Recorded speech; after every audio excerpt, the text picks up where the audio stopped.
Hello, friends. Welcome to Controversial Topics Forum for the 26th of October. See, what year is this? 2019. We're going to talk about Islam today and its effect in American schools. I want to make a case for it. I want to start out with my case and see what you all have to say about that, okay? I might as well get it all out because I'm probably going to get shot down here because I am going to approach this from a pro position rather than against. Somebody's got to be pro in this group, and I don't think any of you will be, or probably none of the parents in the entire United States will be. But I have to ask you a question first. Are you Torah centric? Talking about the people here on this panel. Are you or do you consider yourself Torah centric? There's a yes. Yes. Yes. Yes. All right. That's important to you. You think the Torah should be important to other people? Yes. Is it just for you, or do you think it ought to be more universal in scope? I know the original plan was for it to be universal in scope, but that is not the way it is now. No. I wonder sometimes what if it was universal in scope, or at least this country felt itself under that kind of natural or Elohim given law, would we really like it as much as we declare it to be good? Because I'm saying that Islam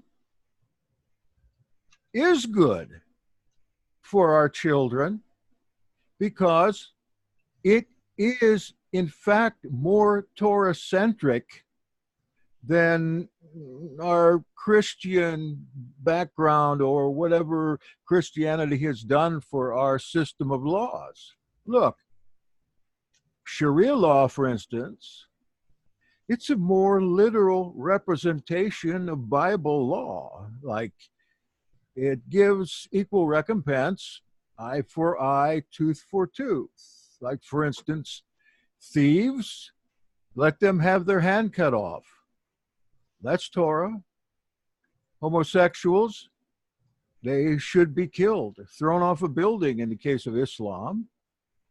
The wearing of burqas to help keep men from lusting and at the same time women from lusting. The jihad, that would teach youth that they must stand up for what they believe. Slavery, which seems to be legal in Sharia and the Torah, it's outlawed in our day and age today. And the praying 5 times a day would lead to greater holiness and a relationship with God. Allah is just an Arabic word for Elohim, the very one we use. It's much closer to the literal than our using the term God, which has no relationship whatsoever with the Hebrew name or title. The teaching the higher, more righteous tenets of Islam is actually Torah teaching because they come from Torah. The courageous youths are flocking to Islam in these days as they are abandoning Christianity and Judaism.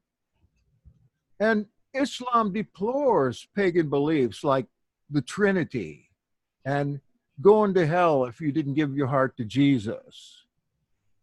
And it's got 5 pillars, actually 6. We do in our churches teach the 5 pillars of Calvinism. If you're in a Presbyterian church or a Baptist church, the pillars of Islam, usually the last one's left off because it's misunderstood. The first is there's no God but God, or there's no God but Allah or Elohim. And Muhammad is the messenger of Elohim. Isn't that almost exactly like the Shema? The second pillar is prayer. Third is alms. fourth is fasting, the fifth is pilgrimage, and finally the sixth, which was a later addition, is the jihad or holy war. And are we not in a war right now in the spirit, in the spiritual realm? The Bible is far more polluted with violence than the Quran. Learning Islam helps a Christian child to have more pious disciplines in their life, no matter what their faith is. And finally, learning Islam is far better than learning no religion at all. This is a little off the subject of Islamization of American schools, but I leave my case stand at that. I'd like to ask what each one of you thinks of my case and your own take on these particular things that I mentioned. Let me ask you one question before we go any further. Where did those pillars come from? Who made them, or who created them, or where did they come from? I think that's from the Hadith, the commentaries. I am not sure. I'm not an expert in this. But there are essentially 5 pillars, and some sources say 6 and some say 7. I don't know what the 7th is, but I know the 6th pillar, the jihad, was tacked on a little bit later, and that is explained by moderates these days as a fight against spiritual evil, to separate it from the idea of fighting against Christians and Jews and infidels. They are 7, and I learned some of them in school What's the myself. 7th? I don't know them. I don't remember. I learned them in school, but I asked that question just to point out the fact that those pillars just come from thin air. And they're not like the commandments of Elohim that were given by Elohim. And that is the critical Exactly. difference. That is the critical difference. And I'm not saying that they are good or not good, but and I'm coming at this from a different standpoint. I don't like to take sides. And that's just my outtake on life generally, because ultimately we don't know. There's a lot of things that we don't know, and we don't know that we don't know. A safe place to stand is to trust that Elohim is in control in these issues. But ultimately, we have to look at his word and be Bereans and study to show ourselves faithful and approved. Now, on the subject of Islam in schools, if you're learning Islam as a part of a curriculum that teaches Judaism, that teaches truth, that teaches Christianity, that teaches everything, like I did. I learned in school. I learned not in grade school or that early on. I already had a foundation in faith. And there's a college curriculum, there's a college class that teaches world religions. And I willingly took that because to be able to know what's out there is important. That way you know that your faith is based on truth, and what you know what you believe by knowing what the others are talking about. So it's a good thing to teach Islam not as gospel truth, but as what it is. But if you're going to take out Christianity and alienate that means that there's an agenda. So teaching Islam in school while alienating another religion just brings there's bells that go off. What is the deal here?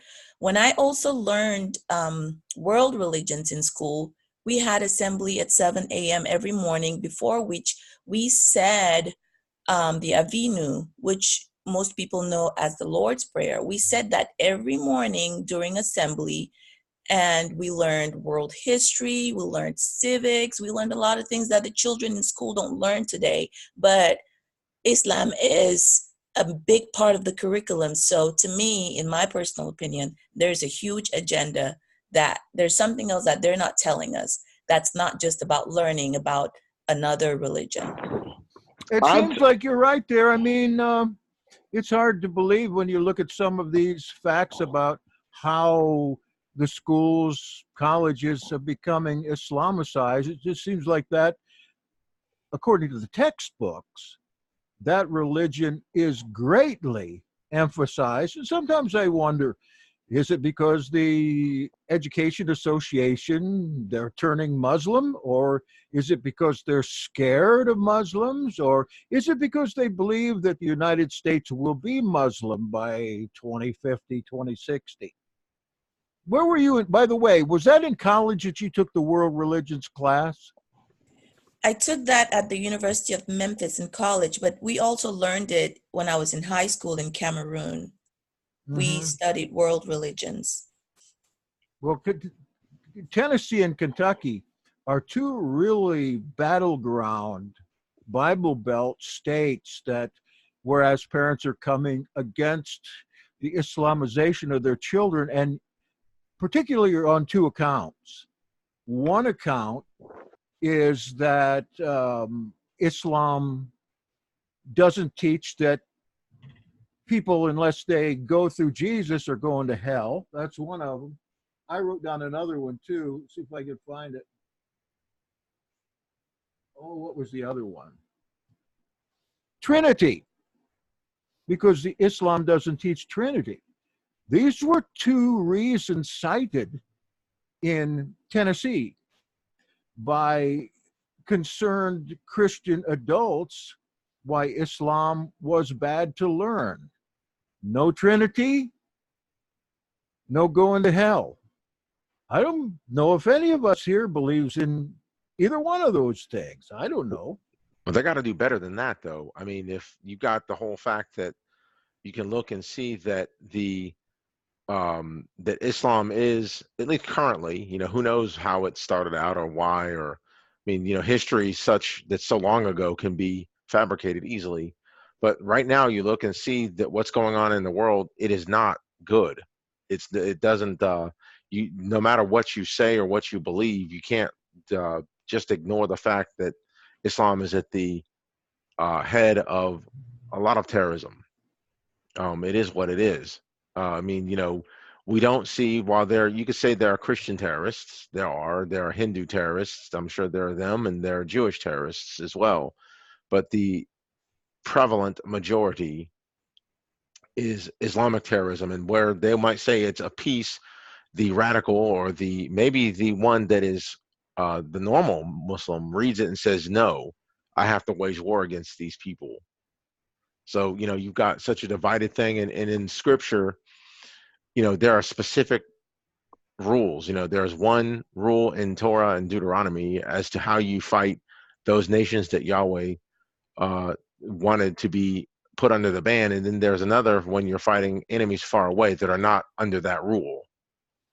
Well, then again, Yochanan, what the people that have Muslim affinity in education would say about that is that those are personal interpretations by the vast minority of people, and that they aren't the right interpretation. But I think that if they go to the common Muslim, they would say, yes, they are right interpretations. That it is a violence and a violence against infidels, but the ones that are trying to get it in the schools are saying that this is a personal belief that really doesn't fit into Islam, even though Muhammad practiced it. Well, let me go. Let me throw the Torah perspective out here. I would take issue with a couple of points here. The first thing that I would take issue with is that Islam is a religion of peace. If you'll go back to the encounter of Jacob and Esau, and this way you could trace Islam back to, and actually you could trace it back further than that to the Tower of Babel. Islam is and has always been part of a dichotomy between Yahweh and Satan. I believe that Islam is a cult. It is a demonic cult at that. And it is part of the enemy's plan to disinherit Yahweh's people. You know, at the end of everything, there is going to be this battle at the end of everything. And it's going to be the sons of Jacob against the sons of Esau. That's what this is shaping up to be. And it's them trying to bring Islam into the schools is just another piece in this puzzle for the God of this world. You're using sources from the enemies of Islam, people that have been fighting with these Muslims for. Absolutely. So you're out of context here. No, I'm very much in context. And yes, we are the enemies of Islam. Absolutely. Absolutely. They are my enemy. Why? Because Yahweh has said, Jacob have I loved and Esau have I hated. When he refers to the curse, it was said that Allah is another way to say Elohim. But if you go to Daniel chapter 9, verse 11, he says, behold, because you have forgotten my Torah, and if you have abandoned my statutes and ordinance, behold, I will send upon you the Allah, Ha-Allah. Mm-hmm. And that is referred to as a curse, not a blessing, but a curse. So Islam is referenced in many cases as opposite the dominion and the authority of Yahweh, or the righteousness of Yahweh. And we see what Islam has done. First of all, we need to understand who Muhammad was. We call Muhammad a messenger, but what Muhammad is an epileptic cattle thief. That's what he was. Okay? Epileptic cattle thief? He was an epileptic cattle thief. Absolutely. Not according to Islam. He's the prophet. Well, see, it's one thing about a liar. A liar will always try to make themselves out to be, and this is Satan's plan. He is the copycat of Yahweh. He knows that he's not going back to the throne. His hope is to go back to the throne through us. So what he's doing is he's trying to get back to the throne through Islam. So you make Islam look like Torah observant individuals. If you notice their dress, though, that is Essenic dress that they're wearing. Ooh. Essenic. That should be a good thing. No, but they stole it. You say Essenic or ascetic? Essenic. Okay. Those are they dress like the Ebionites. It's New Testament dress. It says that they'll be in white linen. That's correct. Exactly. But that is not them. They are a liar, and they are of their father, the devil. So they have taken these things and they have perverted and twisted Yahweh's Torah. For example, in Leviticus 11, it tells you all the things that you can eat except the camel. These people eat camel. So they have twisted and perverted his Torah to fit the needs of an epileptic cattle thief. And they are now pushing this. They're now pushing this into the school system. Here's the deal here. You can't have it both ways. If you're going to teach a profane religion, then that same right has to go to Christianity, Hinduism, Buddhism, Judaism, and every other ism out there. That's not what they're trying to do right now. They're trying to teach.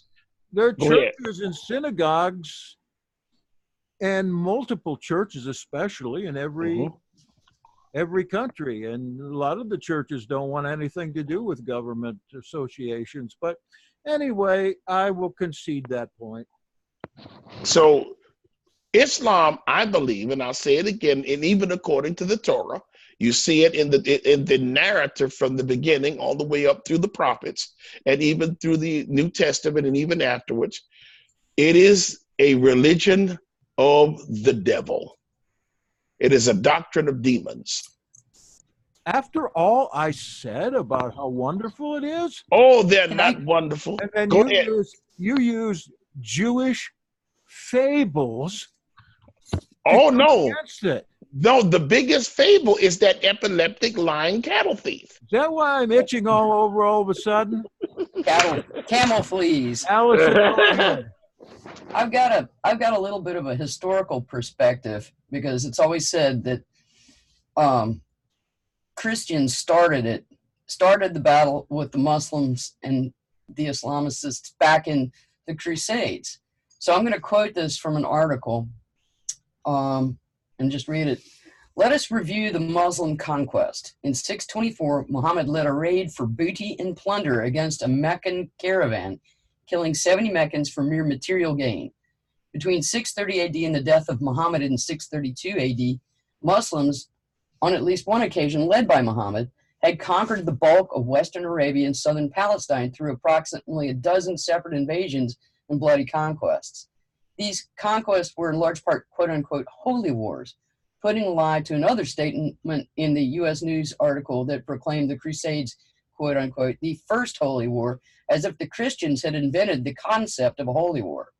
After Muhammad's death in 632, the new Muslim caliph, Abu Bakr, launched Islam in almost 1,500 years of continual imperialist, colonialist, bloody conflict and subjugation of others through invasion and war, a role Islam continues to this very day. You will note the string of adjectives and may have some objection to the use here. They're used because they are the absolute truth. Anyone denying them is a victim of politically correct thinking, ignorant of history, or lying to protect Islam. Let us take each word separately before we proceed to show the true history. Imperialistic. The Muslim wars of imperialist conquest have been launched for almost 1,500 years against hundreds of nations, over millions of square miles, significantly larger than the British Empire at its peak. The lust for Muslim imperialist conquest stretched from southern France to the Philippines, from Austria to Nigeria, and from Central Asia to New Guinea. This is the classic definition of imperialism. Quote, the policy and practice of seeking to dominate the economic and political affairs of weaker countries, end quote. Colonialist. The Muslim goal was to have a central government, first at Damascus, then at Baghdad, later at Cairo, Istanbul, or other imperial centers. The local governors, judges, and other rulers were appointed by the central imperial authorities for far-off colonies. Islamic law was introduced as the senior law, whether or not wanted by the local people. Arabic was introduced as the ruler's language, and the local language frequently disappeared. Two classes of residents were established. The native residents paid a tax that their colonialist rulers did not have to pay. Although the law differed in different places, the following are examples of colonial laws which colonized Christians and Jews were made subject to over the years. Christians and Jews could not bear arms. Muslims could. Christians and Jews could not ride horses. Muslims could. Christians and Jews had to get permission to build. Muslims did not. Christians and Jews had to pay certain taxes, which Muslims did not. Christians could not proselytize. Muslims could. Christians and Jews had to bow to their Muslim masters when they paid their taxes, and Christians and Jews had to live under the law set forth in the Quran, not under either their own religious law or secular law. Might be a good idea to convert. Yeah. Yeah, but how did you get here? They are of their father, the devil. Are you Sorry? Are you native to this land, or I personally am. colonial England or Europe? Hey, I was brought in chains. What you talking about? But we're talking. I didn't have no choice. Well, you know, perhaps if we had Islam, you'd still be a slave. We wouldn't have to listen to you today. What are you talking about? In Islam, I'd probably be sitting on the seat of. Yeah, you'd have been executed by now. Actually, it depends, because you do have, what is it? There was a revolt at these mines. There's a place called Zanj, and there were, was it like 500,000 slaves killed there or something like that? And I think they were mostly black. But Islam is very conflicted, I think. Also, blind people are revered in Islam. Ibn Abdullah Monk too is one. Yeah. So I could escape, but it still comes down to the fact that there is a good, there's a true, and there's a copycat. Islam is the copycat. Yeshua's Torah is true. I have a little song for you. When it's time to convert, one thing stands clear. You may have the time, they ain't got no beer. Can't drink any beer there. Now, that'd be a good thing, getting back to schools, leaving all this ancient history behind. No, we're having a terrible trouble in this country with youth alcoholics, even in junior high school now. And that would be the end of that. What's Christianity done for the schools lately? Well, the problem that Christianity has with the schools, and I've been talking about this for a number of years, is that Christianity has walked out of the schools, they've walked out of the communities, and they've gone to look for these higher paying jobs and things like that, and they've left these inner cities in a vacuum. And so, of course, when you leave it in a vacuum like that, what's going to happen? These types of things are going to happen. So Christianity, Judaism, we're going to have to get back on the stick, because one thing that Yahweh promised us, he promised us that we would win. He told us that we were going to win. And that's what we have to realize, that, look, this is going to be a battle. What we're seeing now is the opening shots of the conflict between the sons of Jacob against the sons of Esau. And, you know, it just is what it is. So I had a fraternity brother who's Jewish, who's an Orthodox Jew, who serves in the Marine 1st Division, 7th Battalion. And he fought in the Iraqi freedom. He fought in Afghanistan. And under his uniform, he wears his katan. And he said, look, I'm going to have to carry me a grenade, because they catch me, they're going to kill me. He understood. He was raised to understand that this was a holy war, that this battle was against Islam. It wasn't necessarily about Iraq. It wasn't necessarily about Afghanistan. So go ahead. It must have been a very small guitar. You that just joined us, if you want to get in on this, just break in. Oh, that's quite a switch. Go ahead. To steer us back to Islam in schools, an agenda or just learning. There's a story about a girl that was failed because she didn't want to take an Islamic class, but that's not the truth. That's not really what happened. She took the class until it got to the part where she was asked to take the Islamic oath. She was asked to swear to take an oath of conversion, and she refused to convert to Islam. And her parents, you know, got in on it. The school was sued. I don't know what happened. I think they lost, but basically, to fail her because she would not convert to Islam is wrong. There's clearly an agenda there, and it's just wrong. If they're not going to teach Christianity, they should at least give Christians the option to. She took the class. For what it's worth, she took the class. She just didn't want to become a Muslim. And I've taken classes in world religions, and I've never had to swear or to convert to Islam. And there's nothing like an innocent oath. There's no such thing as an innocent oath. Once you take that oath, there's no innocence in it. And that's just a deception. That's another way, like like Bishop said, it's a way to deceive the masses and to promote an agenda that they're not telling what's really going on. Look about all these people that have taken the Blue Lodge oath and not thought anything of it, and their future generations have been cursed on account of that oath. They can't figure out what's wrong in their family. Yeah. People are dying in an untimely fashion. It's hard to believe that they would not allow somebody to graduate because they didn't finish a religion course. But let me tell you one real quick. In my first semester in seminary, some of you have heard this before, but I took a class in the New Testament, and what was required in this school of religion was that at the beginning of each class, the first 10 minutes was given over to the worship of a different God. And they would do Islam or different religion, various ones. The one that sticks in my mind is that we were required to be a part of the worship of Snot Boy, which was some kind of American Indian god that was expelled from the great mother god's nose and became the first man.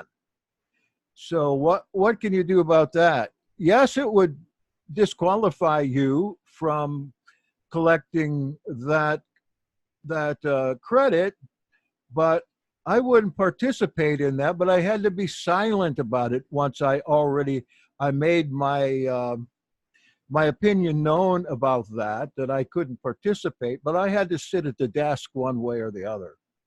And that's the way I think seems to be going in American schools. The point, though, again, is this a bad thing, or is all this protesting among Bible belters just a knee-jerk reaction? Well, I've got one thing that I've got from an article here that might change your mind a little bit. Okay. This is the students had to sit through this video that teaches the following. All right. Now, the first isn't too bad, but when you get to the end, it says, God gave Muhammad the noble Quran. The Quran is a perfect guide for humanity. The Quran is a divine revelation. Islam is a shining beacon against the darkness of repression, segregation, intolerance, and racism. The beautiful Quran is guidance for the wise and sensible. Ends with the following quote, may God help us all to find the true faith, Islam. And there's a musical version of an Arabic poem playing in the background that, speaking of Christians and Jews as infidels, says, quote, their white shining swords red with the blood of infidels until they looked like meat on the butcher's block, in a quote. Well, that's ridiculous. It happened. One thing, but then again, yeah, I don't doubt that it did. I read several accounts of similar things, but when you get in, especially your first 2 years of college, you're expected to be challenged in every way. Like, for instance, I went in as a later adult, but my professors were all communists. But you're expected to be tolerant of these guys and respect them for what they knew. And it was a test to you, whether you could or not. So I'm thinking, perhaps this is part of the test. Well, go ahead. I'm sorry, it could be, but you are speaking of college age people at that point who have more ability to judge about whether a thought is a good thing, or, I mean, a teaching is a good thing or a teaching is a bad thing. Exactly. When you're teaching middle schoolers and elementary schoolers that this is the way to go, they don't have the critical thinking developed yet at that point. Exactly. You're indoctrinating them. And even though the ACLU will not let you touch anything in a school that says anything about Christianity, you can't even quote, in a lot of instances, a scripture without getting in serious hot water. They can bring this in, and there is no objection by the school boards, but the parents do. It's because it's indoctrinating or potentially indoctrinating their children. Well, in that one It case, is indoctrinating. It's definitely indoctrination. in the we have something similar. So there's a boy in Texas, 7-year-old boy, and his mother wants to force him to basically transition to being a girl. She says things to him like, the monster will eat little boys. So it'll make him want to be a girl. So at the age of 7, he has no idea of what's going on. It's definitely forced indoctrination. He can't determine, the one that's supposed to protect him, is supposed to protect him from idiocy, and yet she is the idiot. And maybe there's stronger words too. I'm sure there are, but you got the same thing going on here when you have a religion that's being forced on third graders, second graders, kindergartners. They're being taught that this is the way. They're absorbing things about infidels, that their parents are infidels, possibly because they're Christians. I mean, you're setting up forced indoctrination. It happens in so many ways. Also, that's going to be, he's going to grow up, that particular one, and he's going to be thrown off a building under the Islamic Sharia law. And isn't that what the Torah says should happen to such as that? I don't believe the Torah says Actually, that. I don't think, it doesn't say that, but also I don't think he wants to be that. That's the point. You can't make a decision at that age, really, what you want to be. I mean, I wanted to be a doctor, I said, when I was a young boy, but there are issues with that being a medical doctor as a blind person. It just is what it is. It's not impossible, but it would be extremely difficult. Mm-hmm. If I wanted to be a brain surgeon, these are what things that kids say. All kids want to be the firefighter, the police officer, they see the astronauts and they see these things that look cool, and these people that are cool and doing cool things to them. But then they grow up and they become an artist. It's because they see, well, maybe I'm not so cut out to do the astronaut thing. I'm not so cut out to do the firefighter thing. Or maybe they find out exactly that somebody made a big impression on them and they become a firefighter. But you got negative and positive. You can have negative and positive influences, and at that age, telling somebody that they have to be this or that this is the right way for sure, and not allowing them to make up their mind, or not giving them this stuff when they're in high school when they could actually decide, or even college, it is purposeful. Yeah, I agree. Go ahead.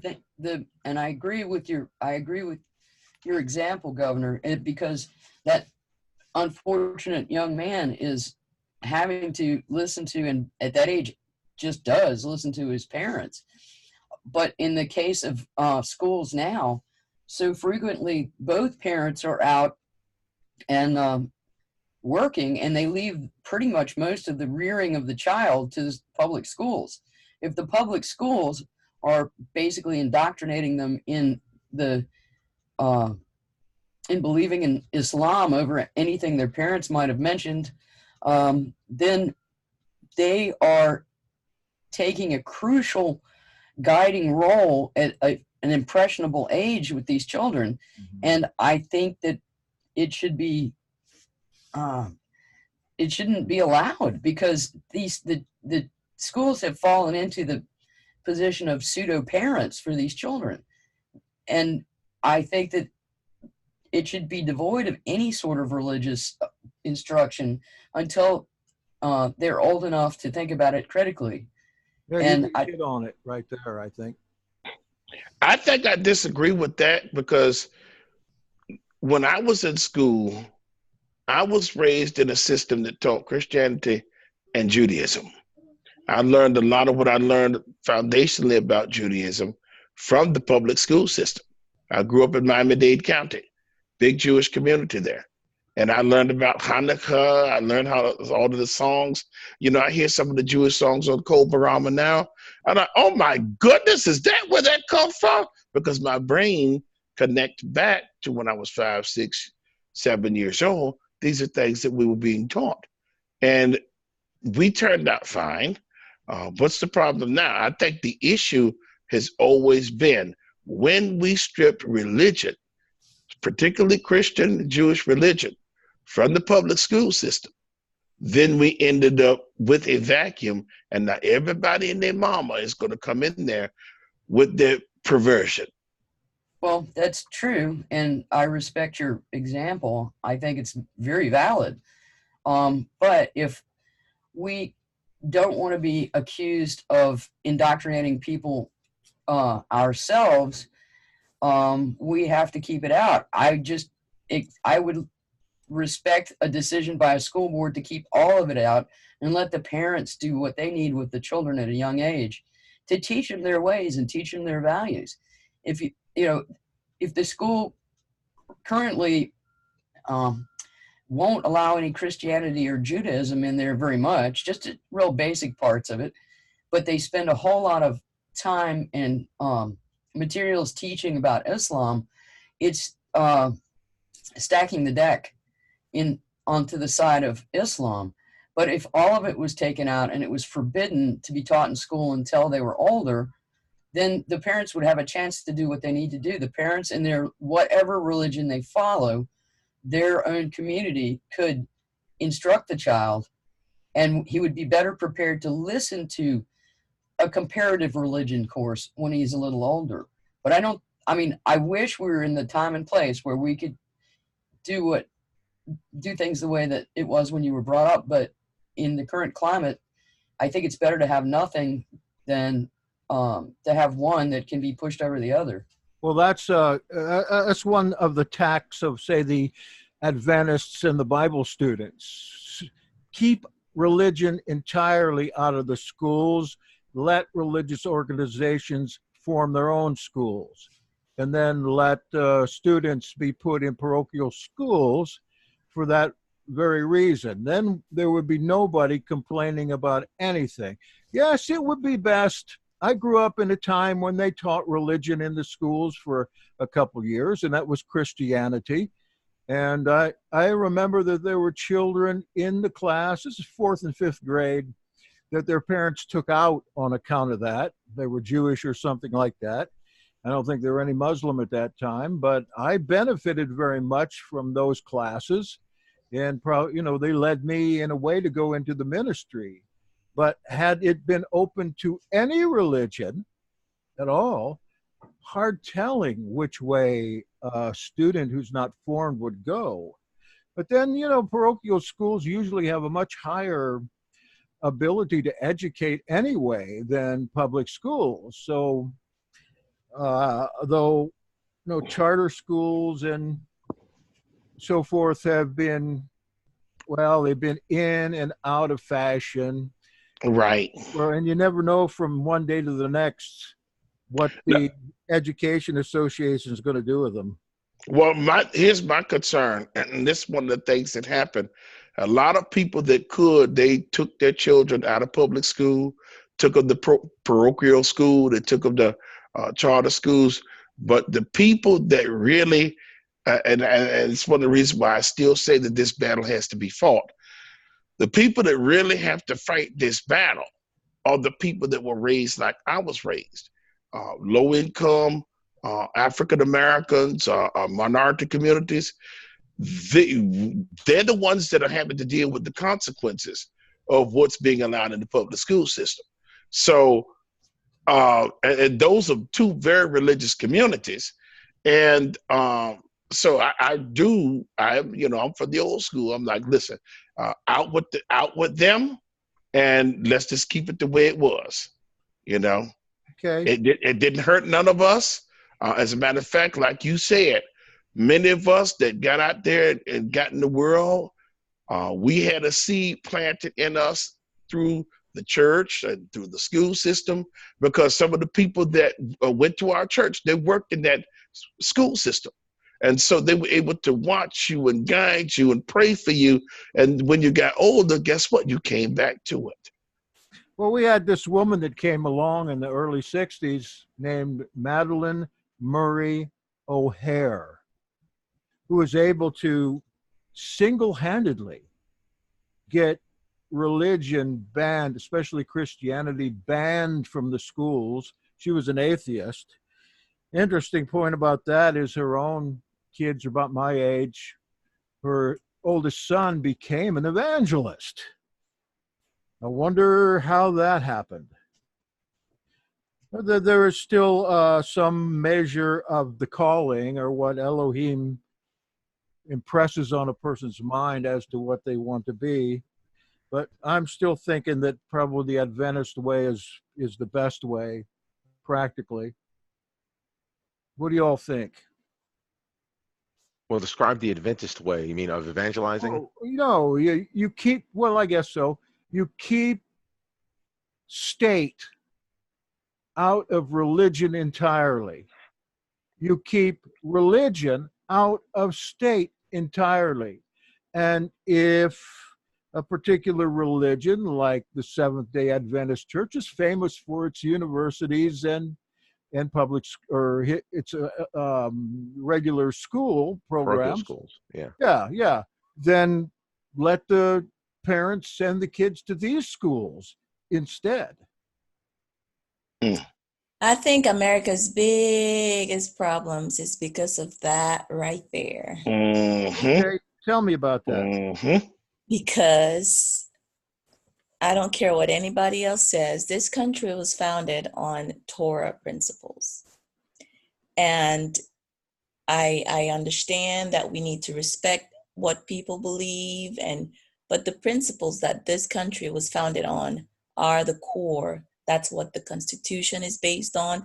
That's what the legal system used to, may not be now, used to be based on. So if you're going to come to this country, you have to make up your mind that you are going to live by these rules. And that's what's being taught in the schools. If you don't like it, you stay where you are and then come here. Don't come here and bring whatever it is that you have over there that's not working over there and try to change the way that things are. And yes, established that succeeds the way that it is. Because look, we've changed it and we've separated the whatever the separation is that we've made. It's not working out so great. The country has lost its morals. The beautiful cities are not beautiful anymore because there's junk in the streets that used to not be. Look at San Francisco. There's needles and feces and all kinds of junk in the streets. This country was built by Torah observant people that came to find the peace to practice a religion, and they in the Constitution gave that option for each person to have the ability to live freely and to practice whatever they feel is best for them without forcing it down the throats of other people. And the schools were set up the way that they were. Homeschooling was really the way that it was originally. So if you're teaching your child at home and you're teaching them what you believe, there's no problem there. But they came up with public schools and they want to force everybody to go to public school, and they want to force everybody to learn Islam and all this other junk that their parents don't want them to learn. If you're going to do that, why should you force me to put my child in your school if I don't want to? I mean, it's all, the separation thing is not working out so great. We need to go back to the very basics, to the core, the values that were set in place by Yah, the creator. He created this place, this land for people that were oppressed to come to and find shalom and peace and rest in him. We need to go back to that. I think that's one of the problems with the southern border. We have, well, especially say in Louisiana, Texas, Florida, we have scads of people coming in who do not want to and make no attempt to assimilate into this culture or even language. But they were told that in the very beginning that they did not have to. They were told to come here, to get up, find a job for cheap. Look, the people who run this country, they did that. They wanted to keep the labor costs low, and they didn't want to have to pay much money out for benefits and stuff like that. And the people who were here, who were loyal, who helped build this nation, they threw under the bus. This is consequences for that. That's exactly right, except for one thing. Have we already gone too far? How do you stop the machine and start back at a place where certainly the majority is not going to like? They're not going to like that. Since the 60s, you know, everybody goes their own way. God is dead in 1968. And we got a secular society right now where one particular religion is making inroads here, and it isn't Judaism and it isn't Christianity. Isn't Islam better than nothing? I would rather us die than go to Islam. Well, you know that I'm just playing this Second part. that. I agree. I'm The just playing train, this part. Don't get mad the at train me. is already No, we're good. We all good, man. We all good. Look, We're that's good. the train, perfect thing. the train is already halfway off the track. That's the point. There's no stopping it. You jump out and you run the other way. That's what you do. If you have children in public schools, take them out. Take 'em 'Cause- out. Or you get in the streets and like Dr. Martin Luther King Jr. and others and those people, you get in the streets and you put your sign up there and say, I will die like a man. Well, also, I think that public opinion is manipulated. And I think there's a lot more people still in this country. We're just quiet about it. But Yep. we still go out and vote. And you make us finally stir that sleeping giant up. You know, maybe this is the point over which that happens.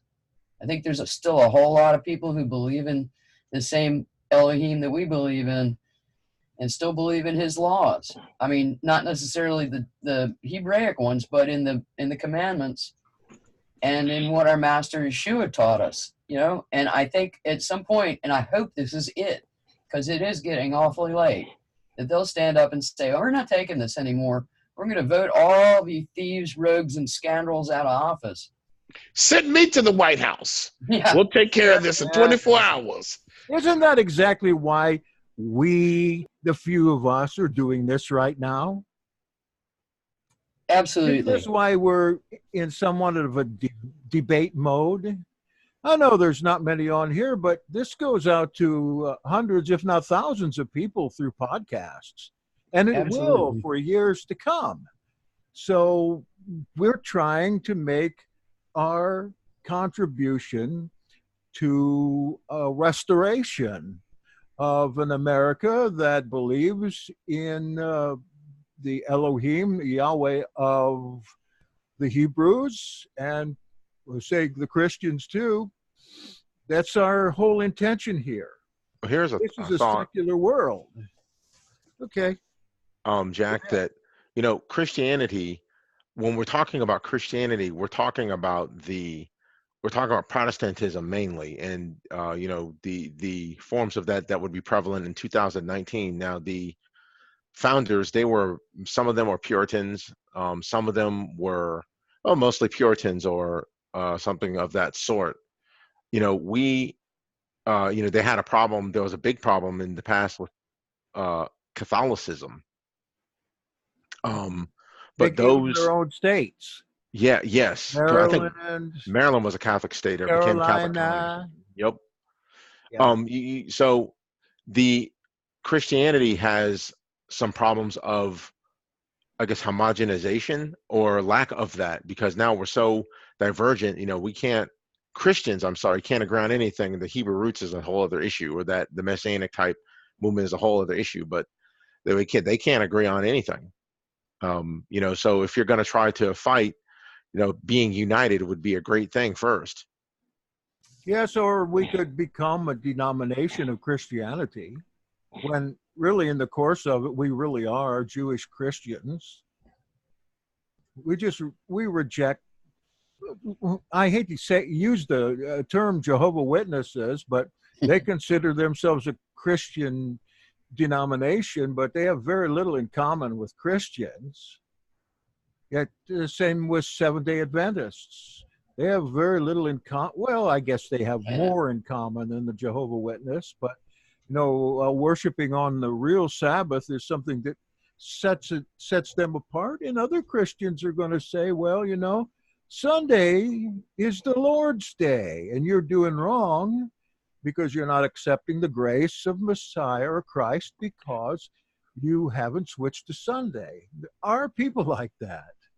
And in a great measure, the people that are, say, in the Hebrew roots movement or neo-Messianism are saying the same thing about Christians, finding every fault they can with the church. I think we need to look more to what we got in common than what we have. I think that's going to happen. Yeah. I think that the Father is in the process of bringing down those barriers. Because like I talked to you about earlier in the beginning of this session, there's only going to be two. There's going to be the sons of Jacob versus the sons of Esau. There's not going to be no Church of God in Christ, no United Methodist, no Jehovah's Witness, no Church of God Seventh Day, no Catholic. At the end of the day, it's going to be two. You're either going to be with Israel and the sons of Jacob, or you're going to be on the other side with Esau. Well, I might mention that Yahshua himself taught that. Mm-hmm. He didn't children come to of light church. That's children of light versus the children of darkness. Mm-hmm. And that's what that is. And that's what we as believers need to call it what it is. Islam is a cult and the scourge of Yahweh's kingdom. And I guess you get the last word there because our time is up. Great job, guys. Unless, Norman, you want to chime something in. You always come in at the end. Okay. Next week, I'll get you your topics ahead of time. Great job today. Thank you so very much. And we'll catch you on controversial topics next week. In the meantime, look for this up on YouTube and on the podcast, your favorite podcasts. Amen. Amen. Shabbat shalom.